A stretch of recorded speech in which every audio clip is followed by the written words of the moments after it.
ఒక బుట్టలో కొన్ని పీతలు వేసామనుకోండి. ఏ ఒక్క పీత కూడా బయట పడలేదు. ఎందుకో తెలుసా?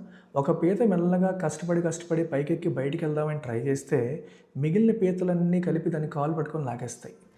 ఈ పీతలు బయటికి వెళ్ళవు, దాన్ని వెళ్ళనివ్వవు. దీన్నే మనం ఇంగ్లీష్‌లో క్రాబ్ మెంటాలిటీ అంటాం. అంటే ఎదుటివాడు సక్సెస్ అవుతుంటే సక్సెస్ అవ్వనివ్వకుండా ఆపేయడం. ఎదుటివాడు ఏదో చేద్దాం అనుకుంటే వాడిని డిస్కరేజ్ చేయడం. వాడినెప్పుడు ఎక్కడున్నాడో అక్కడే ఉంచేయడానికి ప్రయత్నం చేయడం అంటాం. ఇప్పుడు ఎవడన్నా సరే జాబ్ మానేసి ఒక బిజినెస్ పెడదాం అనుకుంటున్నాడు. అరే జాబ్ చేసుకో, బిజినెస్ ఎందుకు, రిస్క్ అని చెప్పేసి వాడిని డిస్కరేజ్ చేయడం.